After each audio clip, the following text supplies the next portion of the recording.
Nesta edição da noite avançamos agora para o comentário e para a análise. São nossos convidados aqui em estúdio Fernando Montenegro, coronel da reserva no Exército Brasileiro e especialista de operações de tropas especiais, e o eurodeputado Paulo Rangel, que se junta a nós a partir à força. Deixe-me avançar aqui em estúdio para a conversa também com o coronel Fernando Montenegro. O eurodeputado falava nas milícias paramilitares, de quem o próprio presidente Nicolás Maduro já tinha falado, nomeadamente numa entrevista a uma televisão espanhola. Mas o ministro dos Negócios Estrangeiros português disse nessa mesma cadeira, aqui há cerca de 3 semanas, neste estúdio, que não acreditava que isso fosse propriamente verdade e que achava que aquelas palavras na altura de Nicolás Maduro serviam de alguma maneira de propaganda.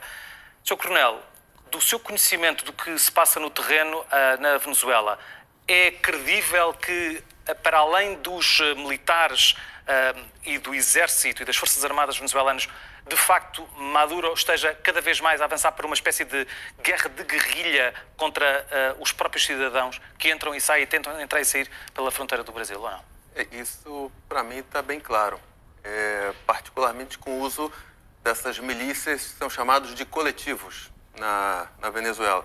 Eles são extremamente violentos, fazem injustiçamentos de pessoas que se opõem ao governo, às vezes sequestram pessoas, somem, vão para presídios, às vezes, simplesmente por serem contra, são aprisionados. Então, a possibilidade das pessoas de se manifestarem lá é muito difícil, né? A não ser quando são essas grandes manifestações que a gente vê que tem acontecido direto agora, não só em Caracas, mas nas grandes capitais, né, dos departamentos da Venezuela. Isto é uma forma de Nicolás Maduro se resguardar daquilo que está a começar a acontecer a maior número, pelo menos de acordo com as autoridades migratórias da Colômbia, 167, este é o número mais atualizado, 167 militares venezuelanos desertaram. Isto, apesar de serem 167, poderão ser decisões isoladas ou, na sua opinião, podem indiciar o início do colapso do apoio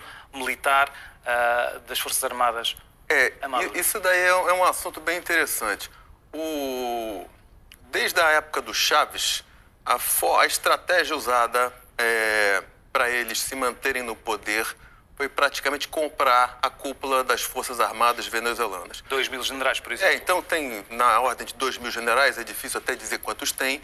Esses generais, eles além de controlarem as Forças Armadas, e já tem vários registros de que, inclusive, quase que uma narco-república em alguns aspectos, eles também se acomodaram nas estatais e em toda a máquina do Estado. Não só esses generais, como colocaram as suas famílias ali.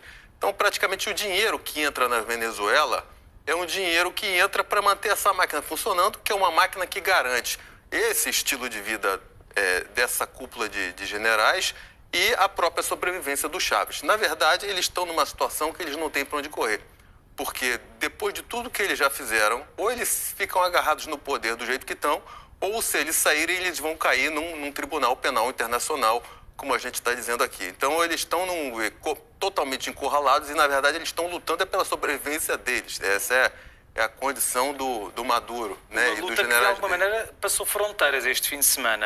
Eu não diria que de forma propositada, mas pelo menos inadvertidamente passou fronteiras, porque gás lacrimogéneo caiu em solo brasileiro. Exatamente. Poderia e deverá, na sua opinião, vir a ser considerado pelo Governo Federal brasileiro como um ataque à soberania, este tipo de atuações por parte de militares venezuelanos que possam levar a uma resposta ao mesmo nível pelo Brasil? Eu acredito que é muito difícil. No Brasil, ele passa longe do país entrar em qualquer tipo de rota de colisão militar ou diplomática com a Venezuela, por mais que o Maduro se esforce nessas trapalhadas que ele vem fazendo. O que eu acredito realmente que aconteceu ali na fronteira, em Pacaraima, foi exatamente uma falta de habilidade dos coletivos venezuelanos, lá da Guarda Nacional Bolivariana, de que ao arremessar bombas de gás lacrimogêneo, isso aí acabou caindo do lado brasileiro, né? Ou seja, isso não foi arremessado nas tropas brasileiras, nem nos brasileiros. Foi quando eles fecharam a fronteira, os venezuelanos que estavam do lado brasileiro tentaram forçar uma passagem entrando com a ajuda humanitária e alguns até querendo voltar para a Venezuela, porque tinham ido comprar mantimentos, remédios, etc., e ele colocou as tropas dele muito junto da fronteira e acabou caindo algumas 3 bombas de gás lacrimogêneo dentro do Brasil e atiraram na direção dos venezuelanos, mas eles estavam, né, mas nenhum brasileiro foi atingido. Foi uma falta de habilidade, uma atrapalhada, mas logicamente isso, assim como outras coisas que eles vêm fazendo, é uma provocação, né? Eles colocarem ali a bateria de mísseis S-300 a 11, 15 quilômetros da fronteira brasileira, com capacidade de atingir Boa Vista. Então, são e com 2 provocações... militares na presidência e vice-presidência do Brasil, é expectável que uma resposta ao mesmo nível possa vir a acontecer por parte do governo de Brasília? Só se houver uma agressão, né? Porque Mas um posicionamento prévio de equipamento militar brasileiro mais próximo da fronteira, só por prevenção, não? Veja só, eu como militar, eu não posso ficar falando aqui essas coisas, porque eu posso até antecipar alguém mal intencionado. Mas, logicamente, dentro de uma estratégia credível, faria-se um pré-posicionamento. A inteligência militar, com certeza, já está avaliando. É possível até que esteja tendo passagem de informações dos americanos para o Brasil e para a Colômbia. Isso daí tudo a gente sabe que é possível. Não é coisa que acontece só em filme, né? Na realidade, só que isso não vai ficar sendo alardeado na imprensa. Mas sim, é possível. A única parte da Venezuela que tem alguma superioridade em termo bélica, militar, em relação ao Brasil, é o sistema de defesa antiaérea deles. Esses mísseis russos. O resto, praticamente, estão sendo muito mal pagos, particularmente os baixos escalões das Forças Armadas. O registro que tem de deserções já foi anunciado até para lá de 4.000. Eu acho até bem possível, bem provável que tenha nesses níveis, porque não existe uma liderança dentro das Forças Armadas venezuelanas. Todo mundo sabe que os generais deles são comprados e os que estão ali é para não morrer de fome. Mas eles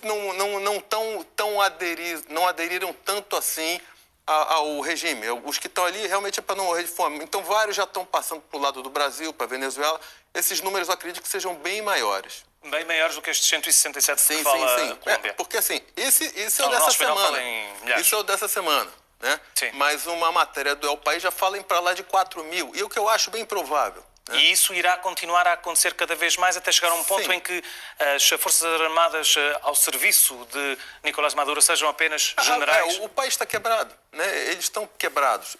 E esses mesmo poderão vir a cair quando o país tiver uma quebra ainda maior e não houver capacidade nenhuma de manter financeiramente esses generais na mão? Exatamente. O que a gente observa, né, do cenário internacional. Vamos lembrar o que aconteceu no Iraque, né, com Saddam Hussein. Vamos lembrar do que aconteceu na Líbia. Então, quando um ditador desses cai, e quando cai de uma forma abrupta, violenta, agarrado ao poder, normalmente as consequências são bem mais complicadas. No caso, por exemplo, eu entendo que, elucubrando nas ideias aqui, como a gente diz no Brasil, não havia interesse em que fosse eliminado o Maduro antes, porque não tinha ninguém para colocar no local dele, né? Vamos lembrar que na Líbia... Mas agora já... Exatamente. Quando o Gaddafi sumiu, virou um Estado falhado, né? Aqui, no claramente, Iraque, não há, inclusive, surgiu o o Daesh, né? Então, no caso ali agora, já está praticamente pronto para tirá-lo e colocar um outro local. Sr. Coronel Fernando Montenegro, Eurodeputado Paulo Rangel, agradeço a vossa participação nesta edição da noite. Obrigado. Um tema que vai continuar a ser, obviamente, topo da atualidade internacional.